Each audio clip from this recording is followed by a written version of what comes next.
ഇന്ന് വൈകുന്നേരം ചായക്ക് മുരിങ്ങയില കൊണ്ടൊരു സ്നാക്സാണ് റെഡിയാക്കുന്നത്. അതിനായിട്ട് ഞാൻ കുറച്ച് മുരിങ്ങയില നന്നായിട്ട് കഴുകി വൃത്തിയാക്കി എടുത്തിട്ടുണ്ട്. ആദ്യം നമുക്ക് ഈ മുരിങ്ങയില പാത്രത്തിലേക്ക് ഇട്ട് കൊടുക്കാം. മുരിങ്ങയിലയുടെ ഒപ്പം ചേർക്കാനായിട്ട് കുറച്ച് ഉള്ളി അരിഞ്ഞെടുത്തിട്ടുണ്ട്. ഈ ഉള്ളി ഇട്ട് കൊടുക്കാം. ഉള്ളി ഏത് ഷേപ്പിൽ വേണമെങ്കിലും നമുക്ക് അരിഞ്ഞെടുക്കാം. ഉള്ളിയുടെ കൂടെ കുറച്ച് പച്ചമുളകും കൂടി അരിഞ്ഞെടുത്തിട്ടുണ്ട്. അപ്പോൾ അത് അത്രയും ഇതിനകത്തിലേക്ക് ഇട്ടു. കുറച്ച് ജിഞ്ചർ ഗാർലിക് പേസ്റ്റ് ഇട്ട് കൊടുക്കാം. 3 സ്പൂണ് കടലമാവിൻ്റെ പൊടി ഇട്ട് കൊടുക്കാം. ഇതിലേക്ക് 2 സ്പൂണ് മൈദയുടെ പൊടി കൂടി ഇട്ട് കൊടുക്കുന്നുണ്ട്. ഒരല്പം കായത്തിൻ്റെ പൊടി ഇട്ട് കൊടുക്കുന്നുണ്ട്.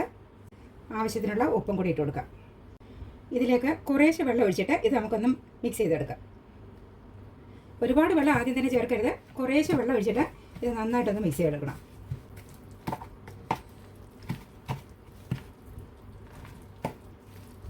ഇതിപ്പോൾ കറക്റ്റാണ്. ഇതിൻ്റെ വെള്ളം, ഇതിൻ്റെ മാവും കറക്റ്റാണ്. ഇതിപ്പോൾ നമ്മൾ കയ്യിലെടുത്തിട്ട് നമുക്ക് എണ്ണയിലേക്ക് ഇടാൻ പാകത്തിന് ആയി കിട്ടിയിട്ടുണ്ട്.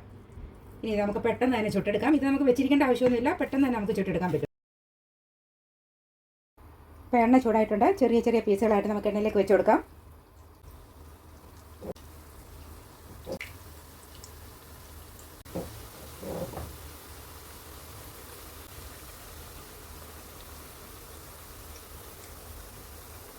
ഇത് നമുക്കൊന്ന് തിരിച്ചിട്ടെടുക്കാം. നല്ല കറുമുറായിരിക്കും ഈ സ്നാക്സ്. ഇത് നോക്കൂ.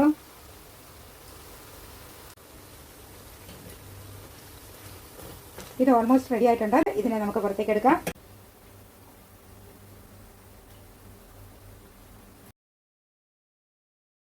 നോക്കൂ, നമ്മുടെ മുരിങ്ങയില പക്കാവട ശരിയായത്.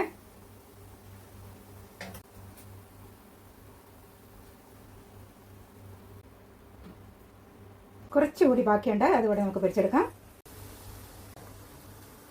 അപ്പോൾ ഇത് റെഡി ആയിട്ടുണ്ട്.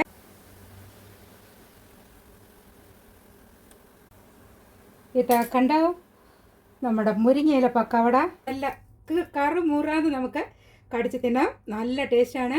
നമുക്ക് ചായക്കൊന്നും ഇല്ലാന്ന് തോന്നുമ്പോൾ പെട്ടെന്ന് പറമ്പിലേക്ക് പോവുക, കുറച്ച് മുരിങ്ങയില പറിക്കുക. ഞാൻ ഈ കാണിച്ചു തന്ന മെത്തേഡിൽ നിങ്ങളൊന്ന് ചെയ്തെടുത്താൽ ചായക്ക് സൂപ്പറായിട്ട് നിങ്ങൾക്കൊരു ഈവനിങ് സ്നാക്സ് ആകും. എല്ലാവർക്കും ഇഷ്ടപ്പെടും. ഇത് നന്നായിട്ട് എല്ലാവരും കഴിക്കുകയും ചെയ്യും.